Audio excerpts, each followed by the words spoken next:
Então, pessoal, vamos dar continuidade aqui ao nosso curso de informática com questões voltadas para a preparação da PF 2025 para os cargos de agente, escrivão e papiloscopista, beleza? O foco são questões da banca Sebrasp. Então, vamos aqui para a primeira questão que diz assim, vamos lá.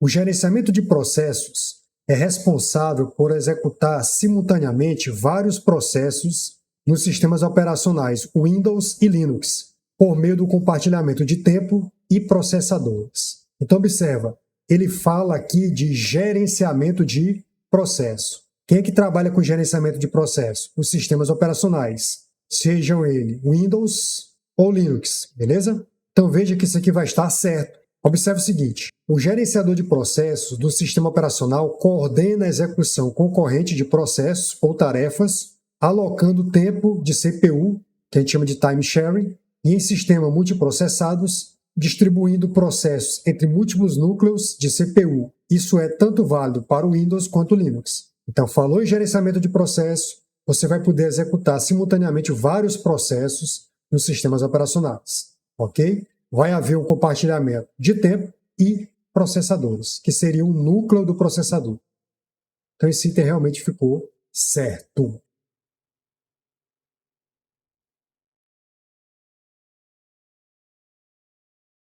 Próximo.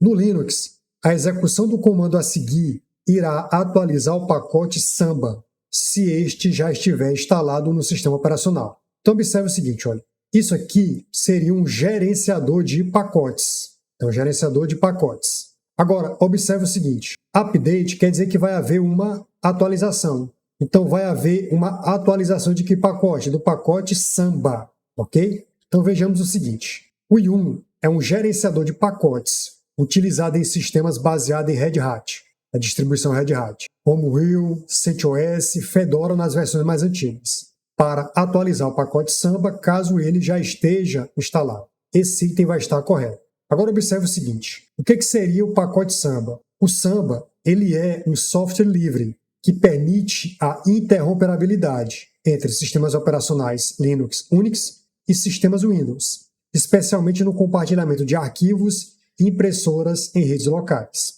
Então veja, as principais funções do Samba são quais? Compartilhar arquivos entre Linux e Windows, compartilhar impressoras, atuar como servidor de domínio, autenticação de usuários e permissões de acesso. Tudo isso são funções do Samba. Exemplo de uso prático. Uma empresa com servidores Linux, estações Windows, pode usar Samba para centralizar arquivos e backups. Um laboratório de informática com sistemas mistos pode configurar Samba para compartilhar recursos sem precisar de um servidor Windows. O que é um gerenciador de pacotes? Porque a gente falou que o Yum é um gerenciador de pacotes. Então, o gerenciador de pacotes é uma ferramenta de software usada em sistemas operacionais, especialmente no Linux, para facilitar a instalação, atualização, remoção e gerenciamento de programas e bibliotecas. Então, a função principal é ser um facilitador, automatizando tarefas que seriam complexas se eu fizesse elas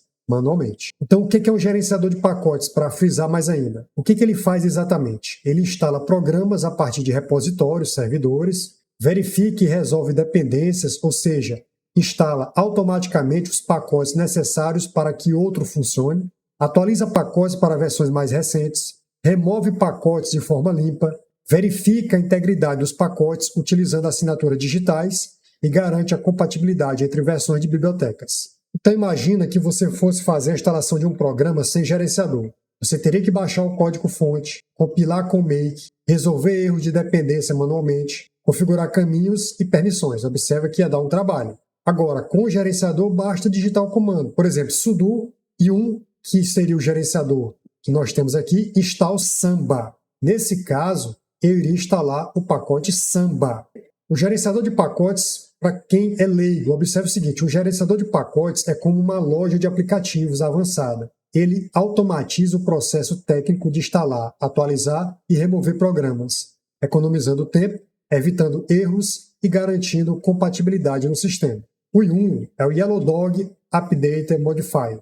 É um gerenciador de pacotes para distribuições Linux, que usam pacotes no formato RPM, que seriam os pacotes de gerenciamento para Red Hat. As funções principais do Yum são o quê? instalar e remover e atualizar pacotes, resolver dependências automaticamente, buscar pacotes nos repositórios configurados, servidores online, permitir atualizações com um único comando. Então seria essa a ideia do Yum, que seria um gerenciador de pacotes. Observe que ele quer atualização, então ele utilizou o termo update.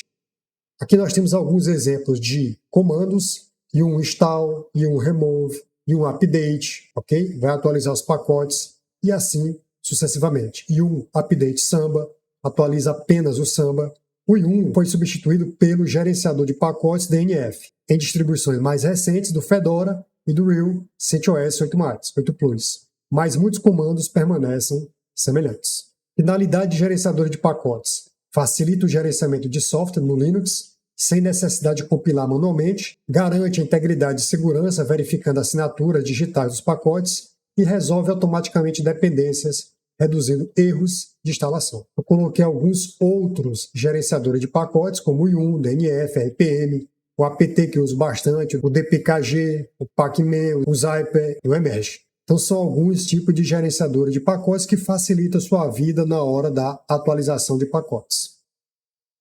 Dessa forma, o item ficou o quê? Verdadeiro. Tá certo, pessoal? Então você marcaria aí certo. Próximo. Uma LAN é uma rede particular que opera dentro e próximo de um único prédio, utilizada para conectar computadores pessoais que trocam informações pelo protocolo Ethernet, conectados a um dispositivo de rede chamado switch, com enlace ponto a ponto. Então isso aqui estaria correto, certo? Então olha só, uma LAN, que é uma rede local restrita a um espaço, ela é uma rede de computadores localizada em uma área geográfica restrita, como uma residência, escola, escritório ou prédio comercial. Sua função é permitir a comunicação e o compartilhamento de recursos, como arquivos, impressoras e acesso à internet, entre outros dispositivos conectados. Ela geralmente utiliza o protocolo Ethernet como base de comunicação, e os dispositivos são conectados a um switch, que permite a troca, que encaminha os dados entre as máquinas com base nos seus endereços físicos, os endereços MAC. Então, observe que a questão ficou certa. Agora, o que seria enlace ponto a ponto? O enlace ponto a ponto, point-to-point link, refere-se a uma conexão direta entre dois dispositivos de rede, em que há apenas um transmissor e um receptor na comunicação. Em outras palavras, o caminho de comunicação é dedicado entre dois pontos. Isso significa o seguinte, que cada cabo Ethernet que conecta o computador ao switch representa o enlace ponto a ponto. A comunicação ocorre diretamente entre o computador e o switch, sem interferência de outros dispositivos nesse canal específico. Exemplo prático. Imagine 3 computadores, o PC1, PC2 e PC3, ligados a um switch por cabos Ethernet. Aí o PC1 tem o switch cabo 1, PC2 switch cabo 2 e o PC3 switch o cabo 3. Cada um desses cabos forma um enlace ponto a ponto entre o dispositivo final e o switch. O switch, por sua vez, garante que os dados enviados de PC1 para PC2, por exemplo, não sejam entregues ao PC3, respeitando a individualidade desses enlaces, porque é ponto a ponto.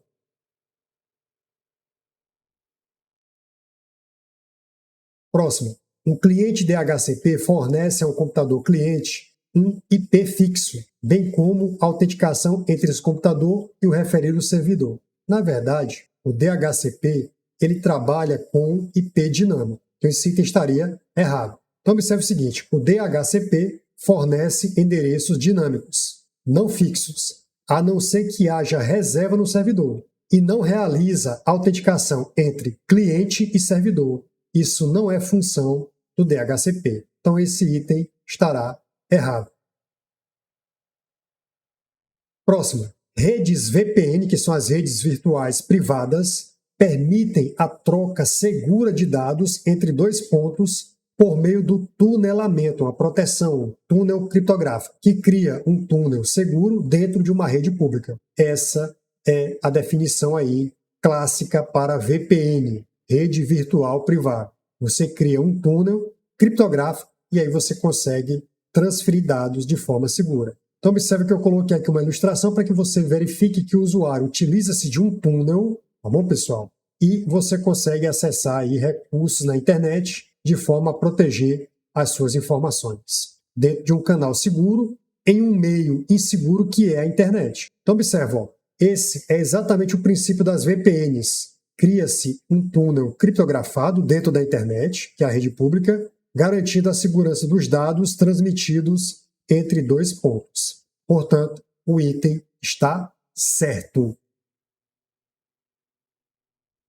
Próximo. O IPS atua como um filtro de pacotes que inspeciona todo e qualquer pacote que entra e que sai na rede, sendo o critério de filtragem determinado por regras ou por tabelas que listam as origens e os destinos aceitáveis. Então isso aqui está errado. Na verdade, isso aqui é função de um firewall, ok, pessoal? No caso, um firewall de pacotes. Então veja, ó, esse item vai estar errado. Então a justificativa é bem clara. Ó. A descrição corresponde a um firewall, não a um IPS, que seria um sistema de prevenção de intrusão. O IPS analisa o tráfego em profundidade para detectar e impedir ataques e não se limita a regras de origem e destino. Isso aí, na verdade, é uma configuração para firewall de pacotes. Tá bom, pessoal? Então veja, o firewall de pacotes que atua nas camadas 3, que é a camada de rede, 4, que é a camada de transporte no modelo OSI,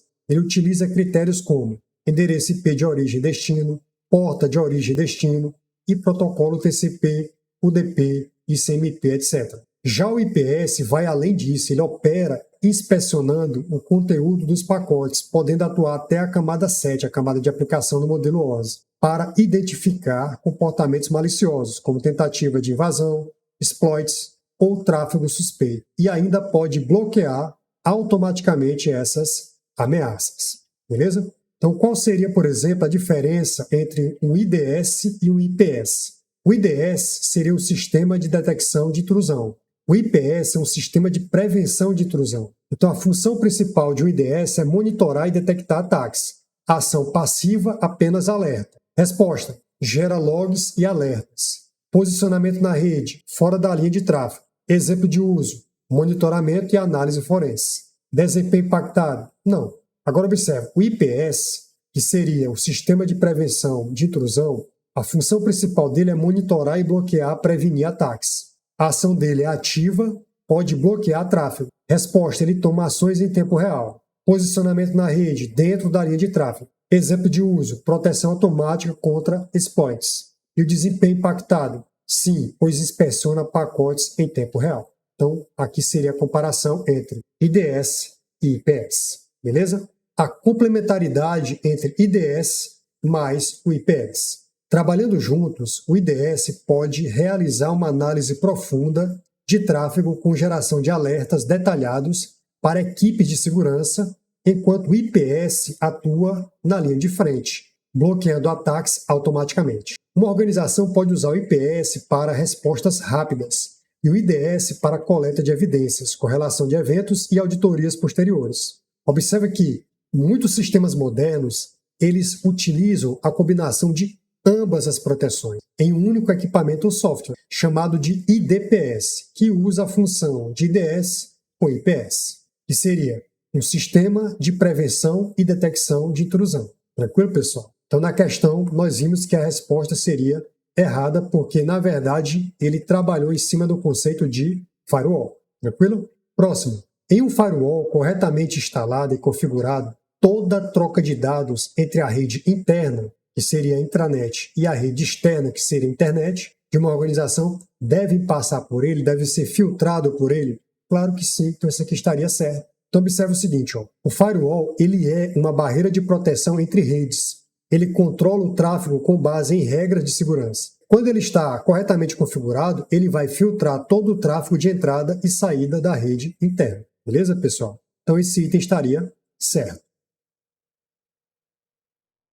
Próximo. No modelo de nuvem pública, os serviços são disponibilizados para qualquer cliente e recursos como servidores, armazenamento e aplicações são controlados pelo provedor desses serviços, como o Gmail lá, né, pessoal? Está na nuvem pública aí. Então observe o seguinte, ó, tanto é que é uma espécie de SaaS. Então veja o seguinte, ó, esse item vai estar certo. Em uma nuvem pública, os recursos de TI, infraestrutura, software, armazenamento, etc., são disponibilizados ao público em geral por meio da internet. O controle da infraestrutura fica a cargo do provedor de nuvem, como a AWS, Azure e o Google Cloud. Os clientes apenas consomem os serviços sem necessidade de gerenciar fisicamente os servidores. Beleza, pessoal? Então esse item estaria certo.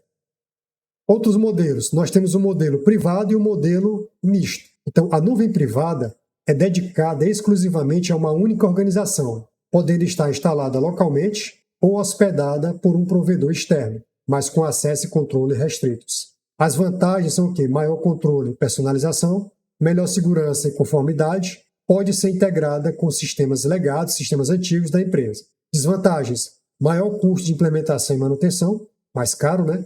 Requer uma equipe técnica qualificada para gerenciar a estrutura. Exemplo prático: uma universidade que mantém seus próprios servidores internos para rodar sistemas acadêmicos e administrativos em ambiente fechado, com acesso restrito à sua comunidade. Aqui seria o exemplo de nuvem privada. Agora, a nuvem híbrida ou mista, ela combina elementos de nuvem pública e privada, permitindo que os dados e aplicações migrem entre ambas conforme a necessidade. O objetivo é aproveitar o melhor dos dois mundos: a escalabilidade e economia da nuvem pública e a segurança e o controle da nuvem privada.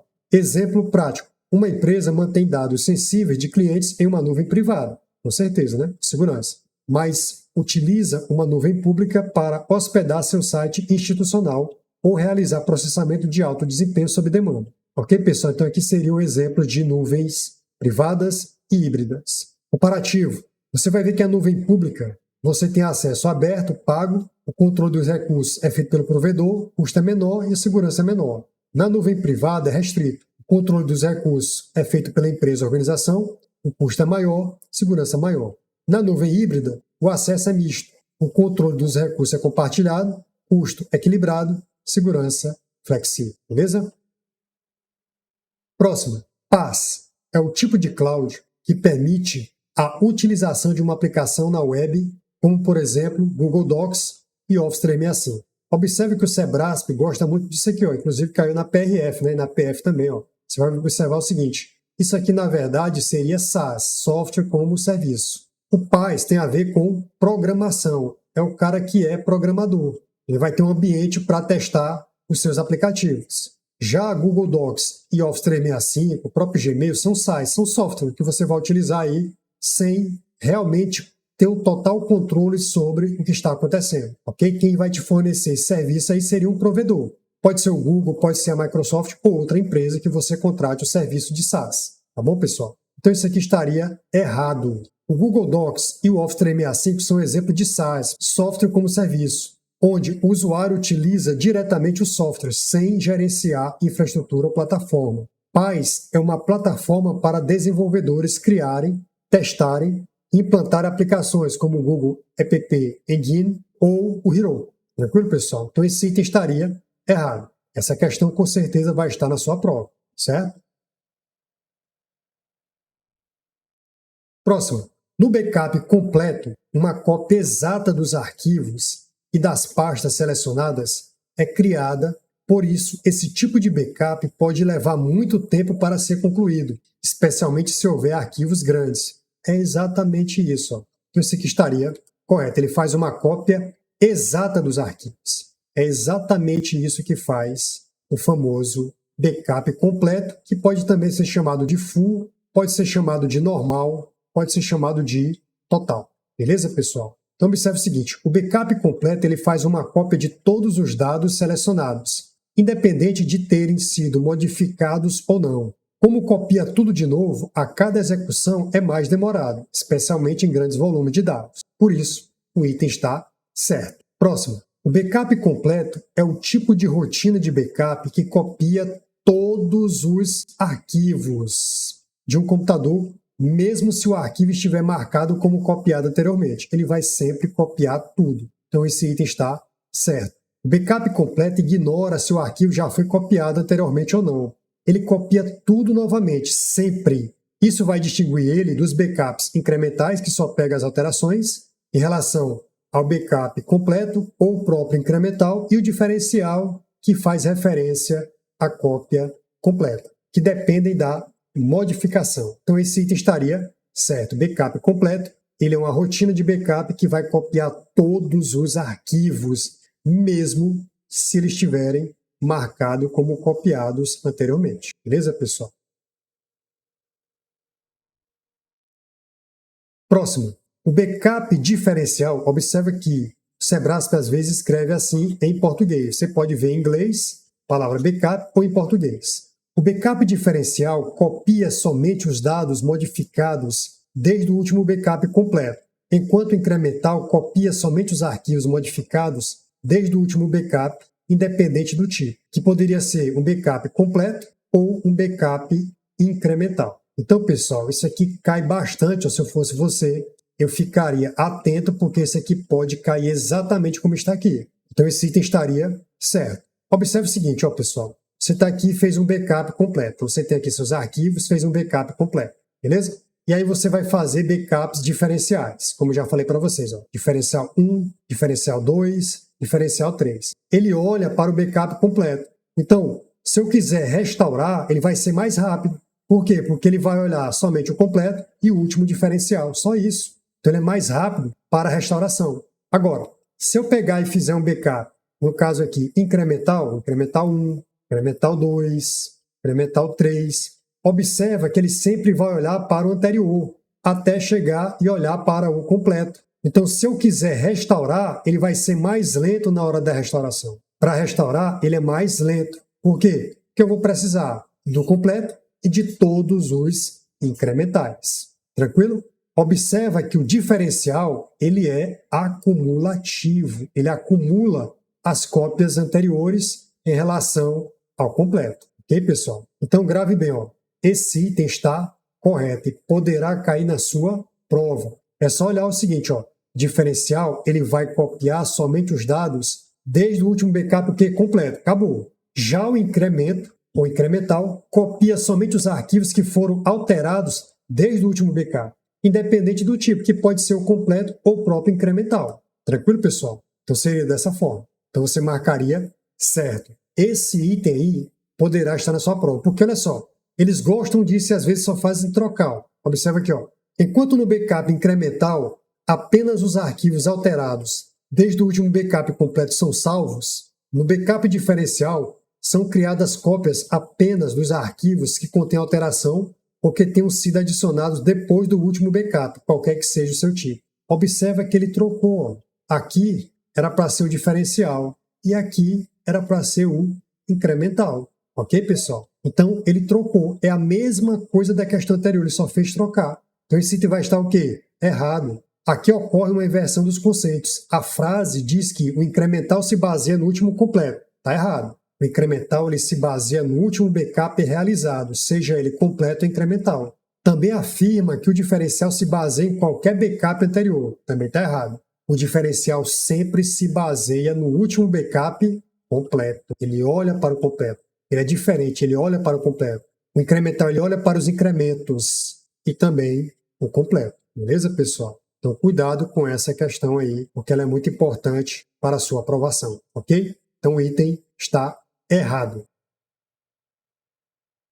Então, olha só, backup completo, todos os arquivos são copiados. O diferencial, você olha lá, o último completo, arquivos modificados desde o backup completo. Observa que eu vou olhar para o backup completo.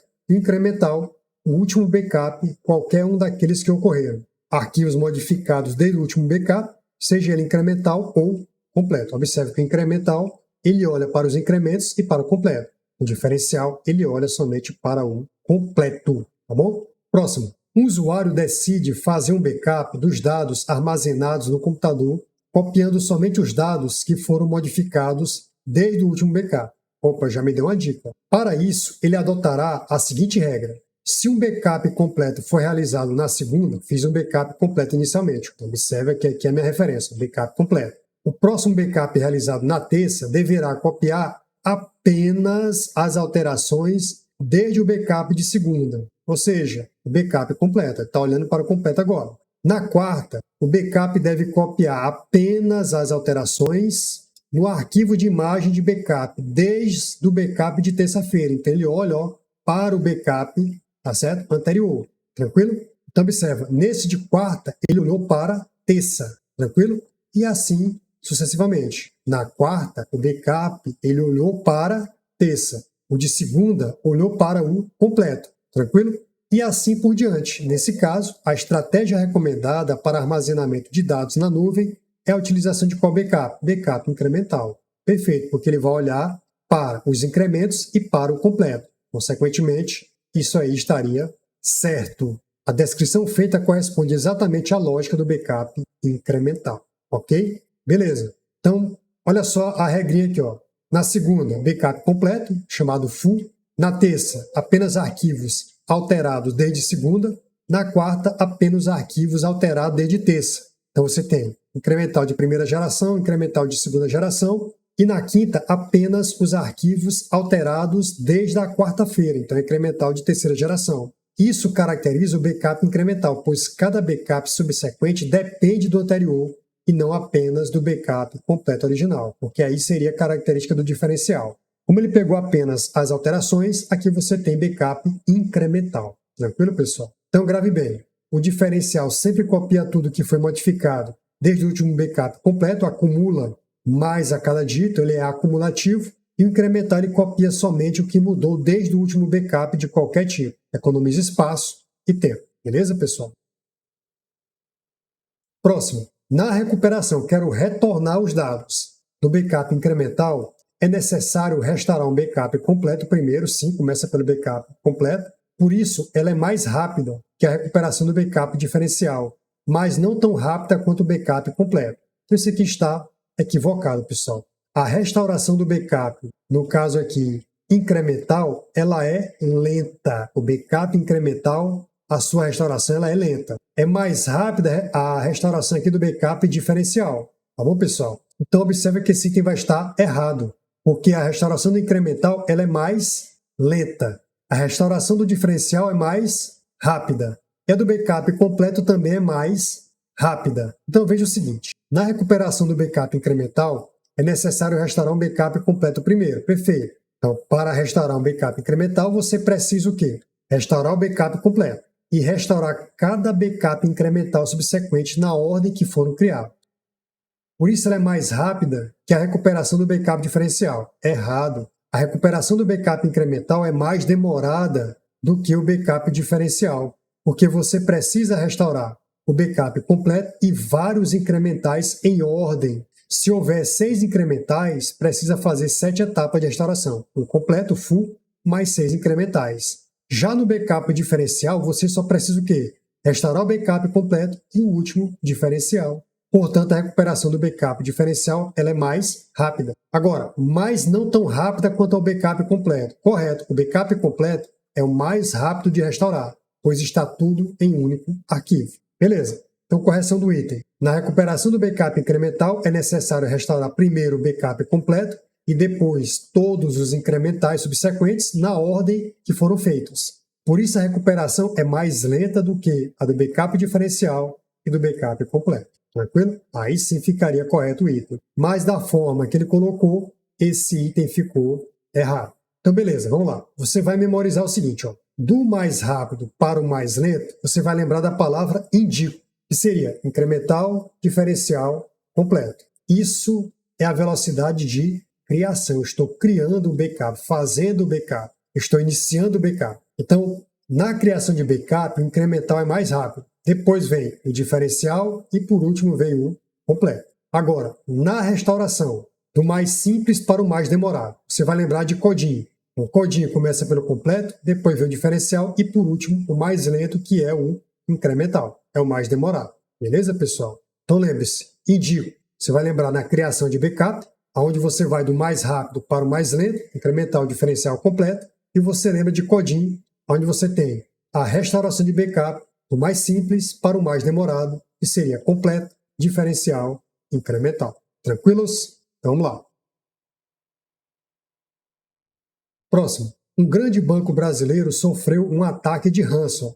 Os sistemas ficaram inacessíveis quando os funcionários chegaram ao trabalho na manhã de segunda-feira e os clientes não conseguiram acessar suas informações financeiras. Os sistemas internos do banco exibiam uma mensagem na tela dos computadores na qual se exigia um pagamento em bitcoins para a liberação dos dados. a equipe de segurança da referida instituição financeira identificou que o ataque começara durante o fim de semana que os backups estavam criptografados. Olha só. Com referência a essa situação hipotética, julgue o próximo item a respeito de ações para mitigar os danos causados pelo ataque de ransomware, que seria o malware que entra através, por exemplo, de phishing e consegue criptografar os dados na sua máquina e cobra resgate, recuperar as operações e prevenir futuros incidentes dessa natureza. Olha só, o item, a implantação de uma política de backup e restauração robusta, além de um plano de gestão de crises, porque olha só, é um banco, ele tem que passar confiabilidade, né? É medida preventiva e reativa eficaz para minimizar o impacto dos ataques de ransomware na referida instituição. Então isso aqui estaria certo, beleza? Então ransomware é um tipo de malware que criptografa arquivos e sistemas, exigindo pagamento geralmente em criptomoeda para liberar os dados. Um dos ataques mais devastadores em ambientes corporativos e bancários. A política de backup e restauração robusta é uma medida preventiva e reativa. Preventiva mantém cópias regulares dos dados, de preferência offline ou em nuvem, imune à criptografia local. A reativa permite restaurar o ambiente a partir de cópias íntegras, sem pagar resgate. Estratégias como backup incremental diário, mais completo semanal, mais cópias off-site são fundamentais. Backups isolados e imutáveis também são boas práticas modernas. Plano de gestão de crise, resposta coordenada. É essencial para conter, comunicar e mitigar e recuperar diante de um ataque. Inclui identificação e contenção do incidente, comunicação interna e externa, ativação de planos de continuidade de negócios, recuperação de sistemas e dados e análise pós-incidente. Beleza, pessoal? Então esse item ficou certo. Tá bom? Próximo. Considere que o sistema de backup utilizado por determinada empresa que armazena dados críticos em seus computadores receba um mecanismo de segurança adicional. Beleza. No qual sejam replicados os backups entre diferentes localidades físicas. Considerando-se essas informações, é correto afirmar que esse controle visa garantir o quê? A disponibilidade. Perfeito. Ó. É essa a ideia. Se você faz backup dos dados, é porque você quer trazer o que para o indivíduo? Que aquela informação sempre vai estar disponível para aquele que solicitar. Comentários. Nós temos aqui os pilares da segurança da informação, que seria a CIA: confidencialidade, integridade e disponibilidade. Confidencial é sigiloso, é proteger os acessos não autorizados aos dados. Integridade é não sofrer alteração indevida, garantir que os dados não sejam alterados indevidamente. E disponibilidade, assegurar que os dados e sistemas estejam acessíveis quando necessários. Beleza. A empresa utiliza backup replicando em localidades físicas distintas. Exemplo, filiais, data centers ou nuvem. O que é uma prática chamada de backup geograficamente redundante. O que essa prática garante? Disponibilidade. Se houver a perda de dados, desastres naturais, falhas elétricas, incêndios ou ataques cibernéticos em um dos locais, os dados ainda estarão acessíveis em outra localidade. Essa estratégia reduz o risco de indisponibilidade total, garante recuperação mais rápida, é usada em ambientes críticos, como bancos, hospitais, órgãos públicos. Beleza? Exemplo real. Imagine que uma empresa tenha um servidor principal em São Paulo, um backup diário replicado em Recife. Em caso de enchente, incêndio ou ataque de ransomware no data center paulista, o backup de Recife pode ser ativado para retomar os serviços com mínima interrupção. Sendo assim, o item está correto ao afirmar que a replicação de backups entre diferentes localidades físicas é uma medida voltada para garantir a disponibilidade dos dados. Observa que tem aqui a palavra replicação, tá certo? Para que você possa garantir a disponibilidade, tá bom?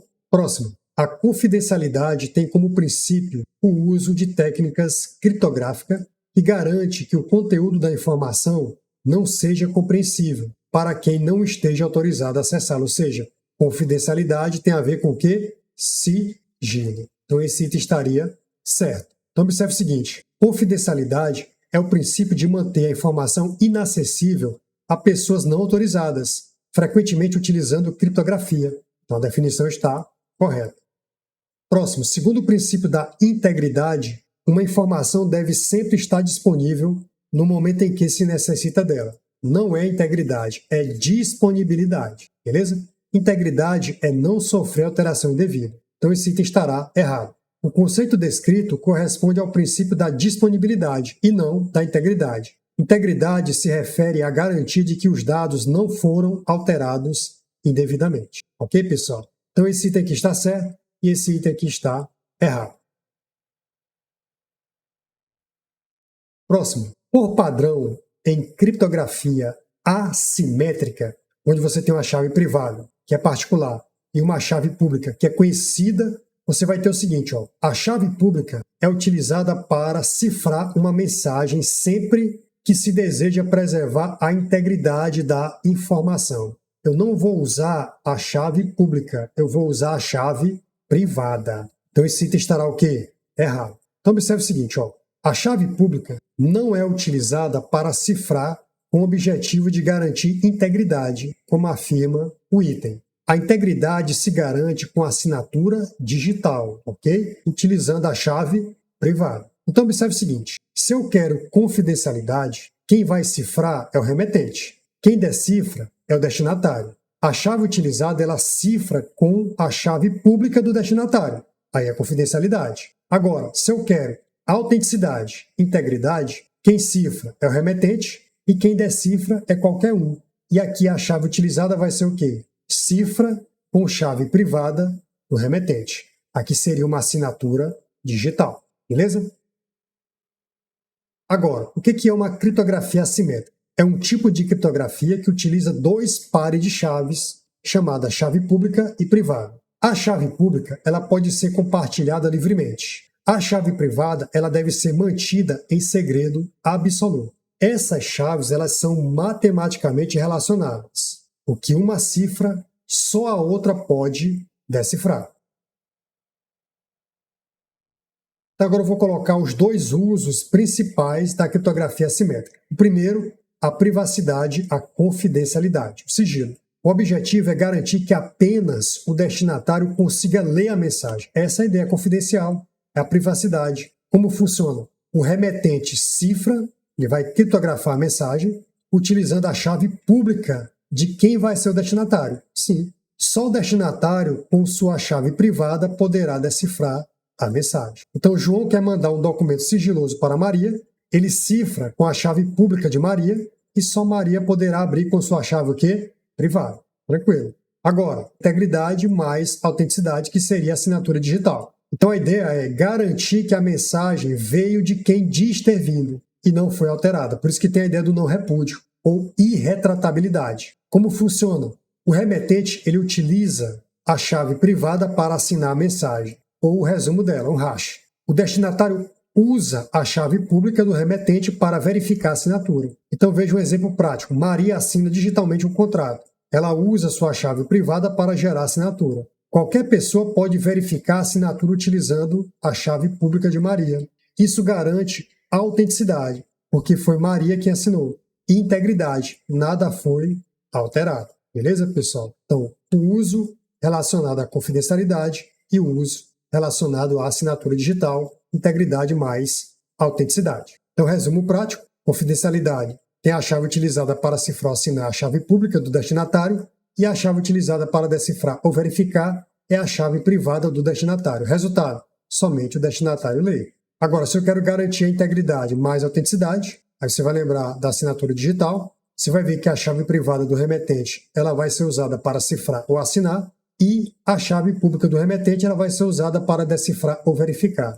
E o resultado, mensagem autêntica e íntegra, que seria o último exemplo que eu dei, assinatura digital. Tranquilo, pessoal? Então imagine essa situação. João quer enviar uma mensagem confidencial para Maria, utilizando criptografia assimétrica, par de chave privada e pública. Ele precisa da chave pública de Maria para cifrar a mensagem. Maria, por sua vez, vai decifrar com sua chave o quê? Privada, que só ela possui. Como João vai obter a chave pública de Maria? É uma pergunta. Ele precisa de um meio seguro e confiável para receber essa chave pública. Geralmente, ela é disponibilizada por meio de um certificado digital. O que é um certificado digital? É um arquivo eletrônico que contém a chave pública do titular, a identidade do titular assinatura de uma autoridade certificadora a ser confiável.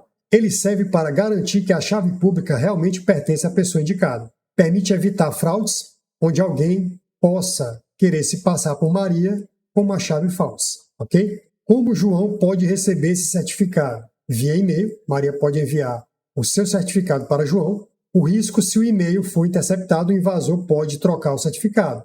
Aí vai ter um ataque chamado de homem no meio. Ela pode disponibilizar em um site seguro, exemplo, site institucional da Maria ou repositório oficial. Pode haver uma entrega presencial, forma mais segura em ambientes sensíveis, entrega direta, sem intermediários, e pode também utilizar a ICP, que seria a infraestrutura de chaves públicas. João pode confiar em uma autoridade certificadora que emitiu o certificado de Maria. Ele verifica se o certificado está assinado por essa AC, o que valida a sua autenticidade. Beleza? Resumo do fluxo com confiança. Maria obtém o certificado digital com sua chave pública, emitido por uma autoridade certificadora. Maria envia o certificado a João por meio seguro. João verifica a validade do certificado, assinatura da autoridade certificadora, data, revogação. João utiliza a chave pública do certificado para cifrar a mensagem e Maria decifra com a sua chave privada. Sempre é uma chave pública e uma chave privada. Por isso que é criptografia assimétrica. É um par de chaves. Próximo. Acerca de autenticação de múltiplo fator, julgue os itens que se seguem. Uma técnica de verificação de múltiplo fator pode ser implementada por meio do envio de um código único de verificação para o endereço de e-mail registrado no sistema ou na aplicação em questão. Então, isso aqui estaria correto, pessoal. O envio de um código de verificação por e-mail é, sim, uma forma válida, embora menos segura, de segundo fator de autenticação em MFA, autenticação de multifator. Então, esse item estaria certo. Próximo.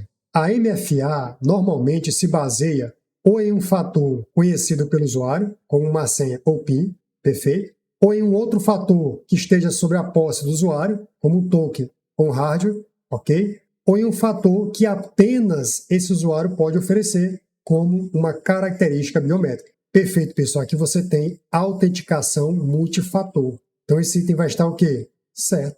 Olha só, o MFA é baseado em algo que o usuário sabe, a senha, possui token, celular, ou é biometria. A descrição corresponde corretamente aos 3 fatores possíveis. Então, por isso que o item está o quê? Certo. Vamos lá. Próximo assunto. O que é JSON? O JSON, em palavras simples, é um formato de texto utilizado para armazenar e trocar informações entre sistemas, como se fosse uma linguagem comum que os computadores utilizam para conversar. Para que serve o JSON? Ele serve para organizar e transportar dados de forma simples e fácil de entender, tanto para pessoas como para os programas.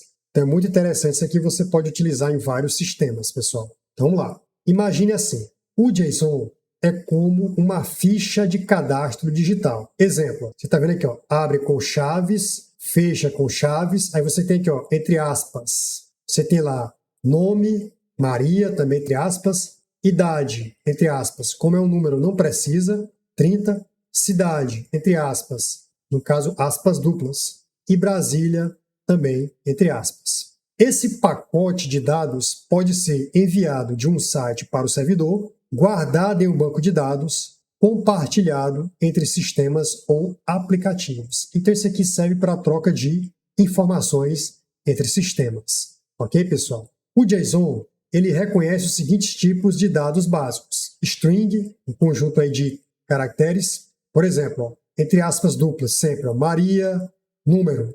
Observa que o número não tem aspas. Booleano, você pode ter a ideia do true ou do false. Observa que não tem aspas. Bom? Nulo, valor nulo, também não tem aspas. Objeto, endereço, rua X. Observa que aqui você vai gerar um objeto. Tranquilo, pessoal? Objeto é o que você vai ver. Beleza. Estrutura com chaves. E um array, o arranjo como itens, por exemplo, estará uma lista entre colchetes. Beleza? A gente vai ver isso aqui agora na prática. Vamos lá. Quando você entra no aplicativo de comida, seu pedido é enviado via JSON para o servidor. Observe que está lá o cliente João, pedido de uma pizza, tamanho grande, endereço, rua X, número tal. O servidor ele vai entender isso, processa o pedido e envia a confirmação de volta também em JSON. E envia a confirmação de volta também em JSON. Tranquilo, isso aqui serve para a troca de informações. É isso que está no seu edital e que vai estar na sua prova. É uma das questões da prova. Onde o JSON é utilizado? Sites e aplicativos, envia dados de formulários, pedidos, cadastros. Aplicativo de celular sincroniza dados com o servidor. Comunicação entre sistemas, APIs que trocam dados entre empresas e sistemas. Banco de dados no SQL. Guardar dados organizados em documentos JSON. Beleza. E por que ele é tão utilizado? Ele é leve, não ocupa muito espaço, é fácil de ler, até por humanos, funciona com quase todas as linguagens de programação, é padrão na internet para a troca de dados. Inclusive no meu site eu utilizei bastante JSON. Vamos lá. Resumo. O JSON é como um envelope digital organizado que carrega informações de um lugar para outro na internet. Tranquilo? Então vamos lá. Vamos aplicar isso aqui em uma questão. O código a seguir é um exemplo de uma anotação JSON com formato válido. Então observe que tem aqui, ó, entre aspas duplas, tem assim, ó, nome. Observe que ele vai fazer para mim aqui um arranjo, ó, onde você vai ter lá, ó, letra, e aqui você tem a letra S, a letra T e a letra M. Aí você tem aqui, ó, nome, aí Supremo, Tribunal, Militar. Agora, olha só, vamos organizar isso aqui para ver se você entende, ó, essas informações do JSON. Quando a gente utiliza na prática, realmente de programação, a gente utiliza a indentação. Então ficaria assim, ó, ele começa com uma chave, aí você vai ver lá, nome, entre aspas, aí você abre um colchete para que você possa mostrar o array, ok? Esse arranjo aqui, esse aqui é um arranjo, onde você tem alguns objetos, ó, aqui são os objetos que vão aparecer para mim, ó. Letra S, no caso aqui vai aparecer a letra T e a letra M, e vai aparecer o nome Supremo, Tribunal Militar. Então, para mim, o objeto vai ser esse aqui, ó, o S, Supremo, o T, o Tribunal, e o M, e o Militar. Beleza? Observa que fechou o colchete, aqui são os arrays, e fechou a estrutura JSON com chaves. Então, a estrutura tem que ser essa. Então, veja, a chave nome, entre aspas, duplas, aponta para um arranjo. Observa que essa é a ideia. O arranjo está aí, ó. Só apagar isso aqui. Então, veja que ela vai apontar para um arranjo, é o array, que vai estar entre colchetes, ok? O que tiver entre colchetes vai ser o quê? Objeto. Então está aqui o array, ele contém 3 objetos. O objeto 1, o objeto 2 e o objeto 3. Tranquilo, pessoal? E aí, olha só, cada objeto tem 2 chaves. Então, observa que a chave que vai estar aqui, ó, letra e nome. Agora, o valor que vai ser apresentado é esse aqui, ó, o S, o T e o M. O valor que vai ser apresentado aqui relacionado será Supremo, Tribunal e Militar.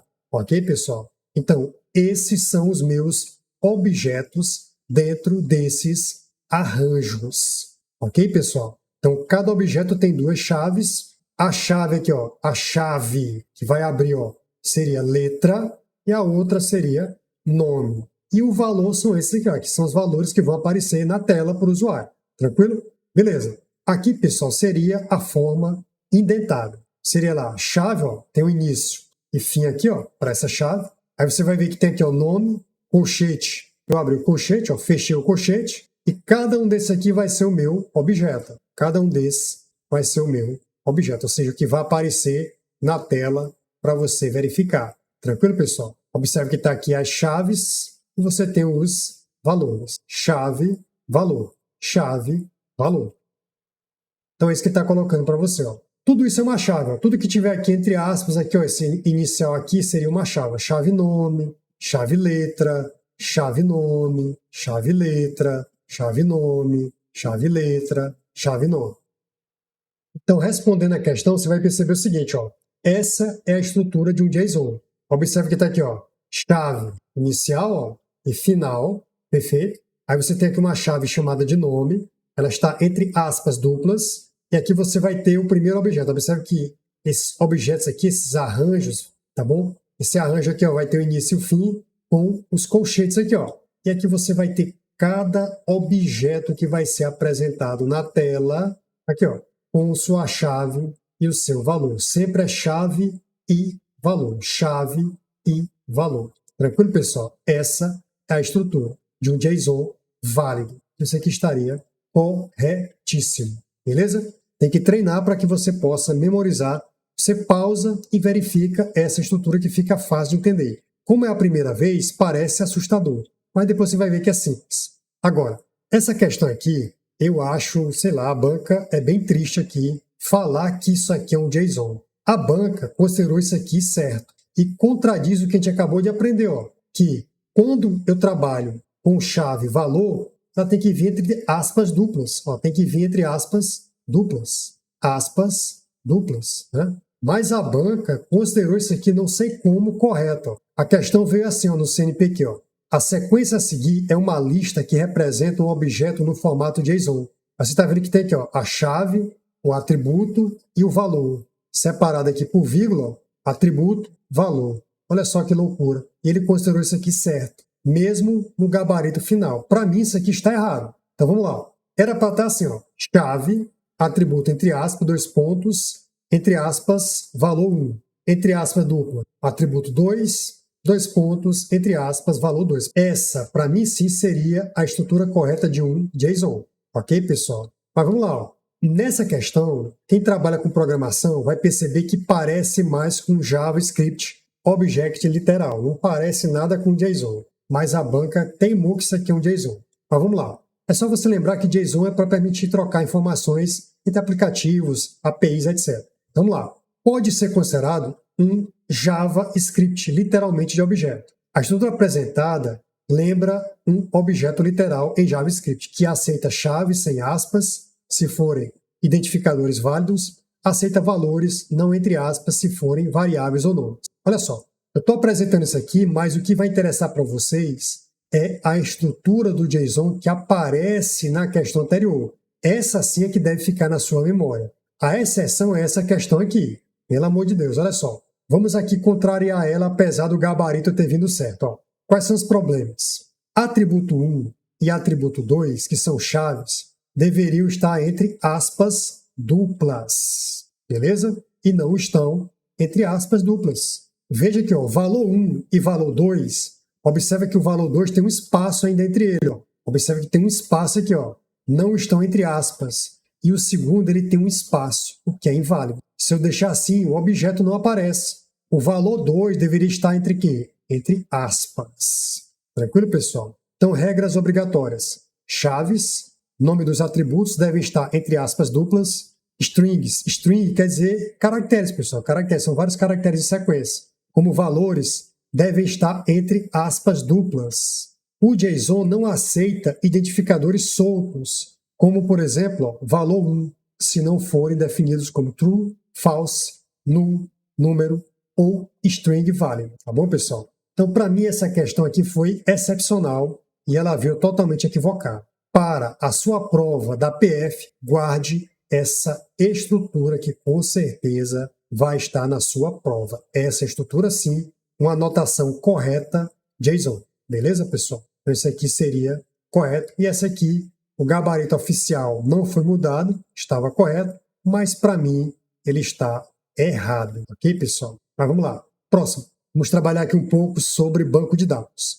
No processo de modelagem relacional de dados, uma chave estrangeira, foreign key, ou FK, corresponde ao atributo de uma tabela que referencia a chave primária de outra tabela, estabelecendo uma relação entre elas. Então, observe o seguinte, imagina que eu criei uma tabela chamada clientes, ok? Essa tabela, ela tem que ter uma chave primária, uma primary key, uma PK, primary key. O que é uma primary key? É uma chave primária, é uma chave que vai permitir abrir somente ele, exclusivamente ele. Aqui, por exemplo, seria o quê? Seria ID cliente. Aqui, por exemplo, seria ID cliente. Ó. Seria uma chave autoincremental. Então, o ID cliente seria uma chave primária. O que é uma chave primária? Ela vai caracterizar exclusivamente aquela tabela. Eu vou ligar para ela de forma exclusiva. Como assim? Imagina que eu tenha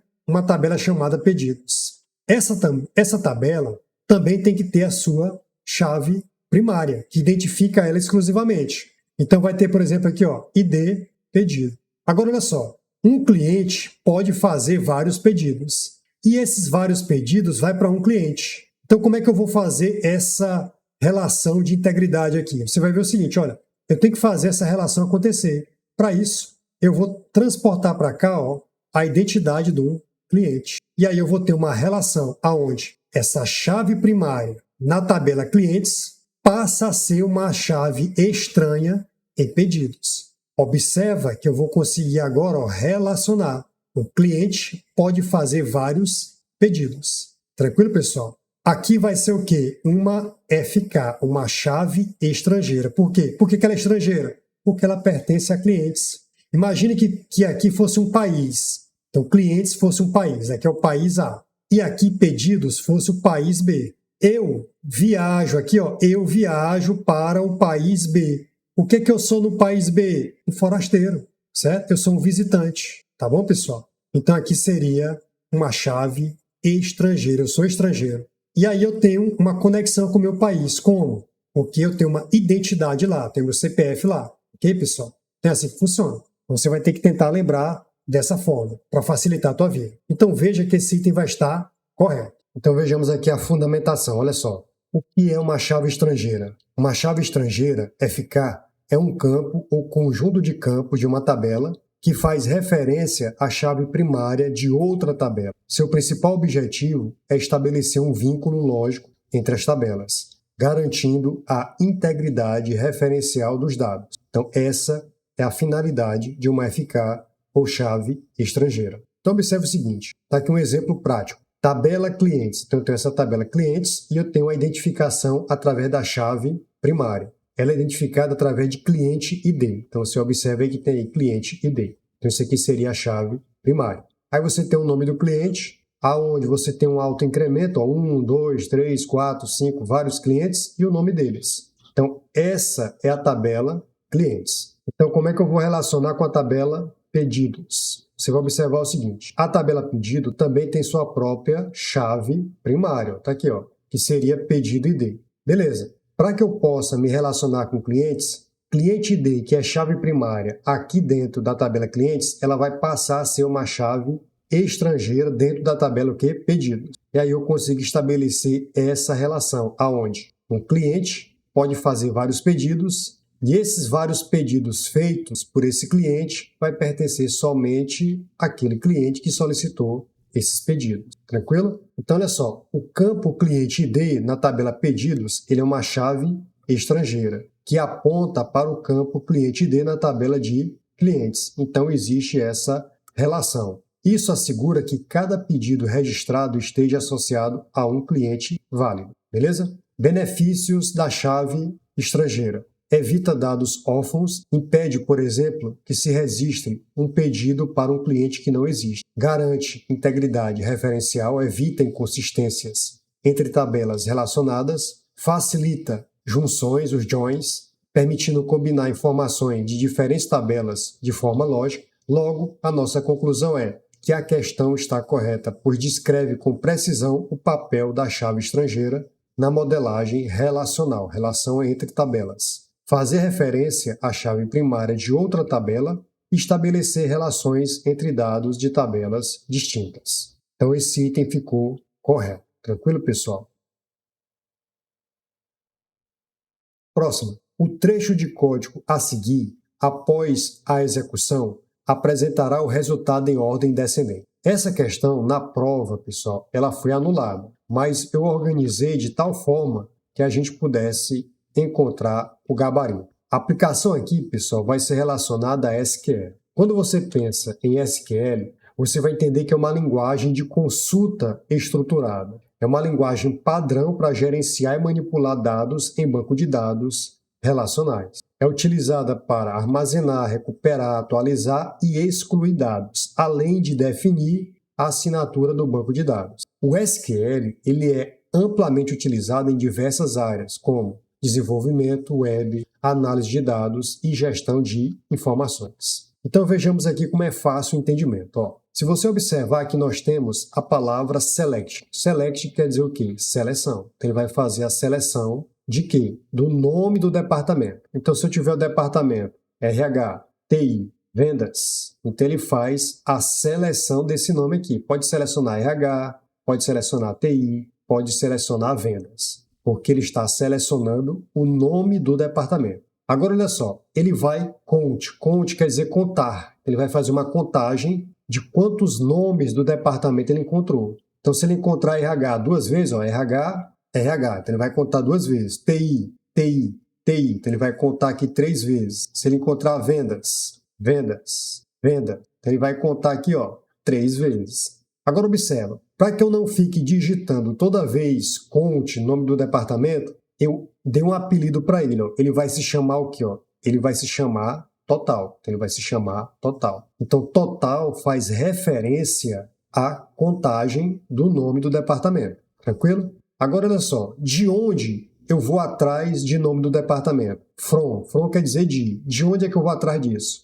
Na tabela chamada coluna funcionários. Aqui é uma tabela. Então você vai ter essa tabela que vai estar lá dentro dela o quê? O nome do departamento que eu vou fazer uma contagem. Agora, o que eu vou agrupar? Aqui significa, ó, group by, quer dizer agrupar por. Então, eu vou agrupar esses dados pelo nome do departamento. E aí, eu vou ordenar essa contagem que eu contei, eu vou ordenar o que eu contei em ordem descendente. Ou seja, eu vou ordenar do maior para o menor. Se fosse escrito aqui, ó, ascendente, ó, aí seria do menor para o maior. Tranquilo, pessoal? Dessa forma, esse item vai estar o quê? Correto. Porque ele vai ordenar a contagem do nome do departamento em ordem descendente. Beleza? Muito bem. A cláusula group by agrupa os registros por nome do departamento. Conte nome do departamento, conta quantas vezes cada departamento aparece. A cláusula order by total, DESC, classifica o resultado em ordem o quê? Decrescente da contagem. Agora observa aqui, ó, um exemplo prático. Se a tabela coluna funcionários, que é onde ele vai buscar o dado, ó, tiver RH, TI, vendas, qual será o resultado? Ele vai pegar o nome do departamento, vai colocar aqui vendas e vai abrir uma opção para que ele possa contar. Então, observe que essa coluna aqui, você vai ter o registro de contar 3. Vendas tem quantos? 3. 1, 2, 3. RH tem 1, 2, aparece 2. TI, aparece 1. E vai classificar em ordem decrescente do total, como manda o order by total descendente. Então, ele vai colocar aí do maior para o menor. Foi exatamente o que ocorreu aqui nesse código SQL. Portanto, o item realmente está correto.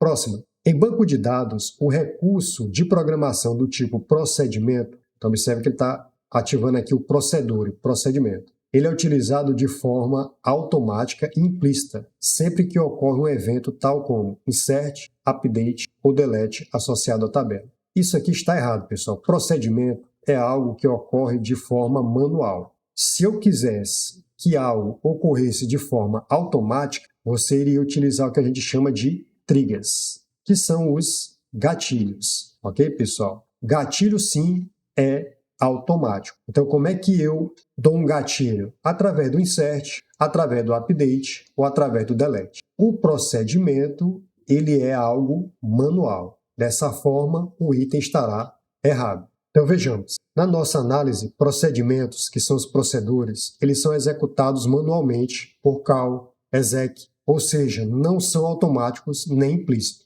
Já os gatilhos, os triggers, são sim executados automaticamente quando ocorre um evento de inserir, que é o insert, um update, que é uma atualização, ou uma exclusão através de delete. Aí sim será ativado o gatilho, beleza? Então esse item estará errado porque ele falou de procedimento é manual. Se eu quero algo automático, eu vou utilizar no banco um gatilho, um trigger. Então imagine uma tabela chamada alunos. Eu criei a tabela alunos, tá aqui, ó, criando a tabela alunos, e aí você observa que tem aqui a identificação exclusiva, que é a primary key, a PK, chave primária, aí tem um nome, onde eu posso escrever até 50 caracteres, aí tem uma nota decimal, onde eu tenho 4 números iniciais, na parte antes da vírgula, e 2 casas após a vírgula. O objetivo desse procedimento é criar uma procedura que insere um novo aluno na tabela. Será chamada manualmente com parâmetros nome e nota. Então, eu fiz um código aqui do MySQL,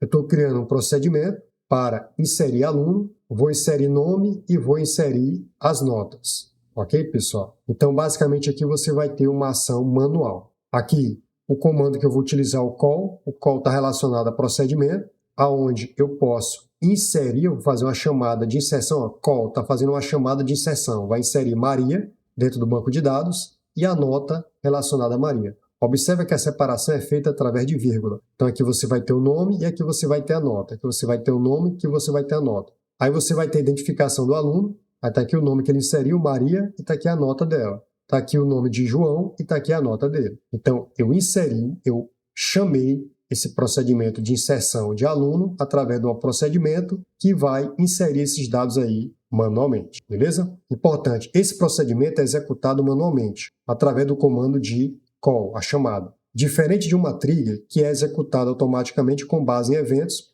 insert, update e delete. Imagine que temos uma tabela chamada funcionários e queremos registrar toda vez que um novo funcionário for inserido. Então você vai observar que eu estou trabalhando agora com trigger, gatilho. E aí observe que tem aqui a opção aonde ele vai inserir para que eu possa verificar a atualização de um novo funcionário, para que eu possa auditar. Então, sempre que alguém inserir um novo funcionário, essa ação será registrada automaticamente na tabela auditoria. Tranquilo, pessoal? Então, se você vê insert, update ou delete, você já associa a eventos automáticos a questão do gatilho, beleza? Então, trigger ou gatilho, em português, é um tipo de objeto de programação dentro de um banco de dados que é executado automaticamente em resposta a um evento específico, como inserir, atualizar ou deletar. Pense em um trigger como uma reação automática do banco de dados a algo que aconteceu em uma tabela. Para que serve um trigger? Auditar alterações, registrar quem alterou e quando, impedir ações indevidas, bloquear a exclusão de um gerente, atualizar dados relacionados automaticamente, garantir regras de negócio dentro do banco de dados. Sendo assim, trigger é um código que o banco executa automaticamente quando algo acontece em uma tabela. Ele age como um sensor que dispara ações sem você precisar chamar manualmente, diferente do procedura e do procedimento. Então, diferença entre trigger, gatilho e procedura e procedimento. A execução do trigger é automática, associada ao evento sim, insert, update, delete, e a finalidade comum, auditoria, validação e integridade. Já o procedimento, a procedura, a execução é manual, por comando, associado a algum evento? Não. Finalidade comum, lógicas complexas, cálculos, rotinas. Então aqui seria uma tabela de diferenciação entre trigger e procedura. Dessa forma, aí você marcaria o gabarito como sendo o quê? Errado, porque procedimento ele é manual, tranquilo?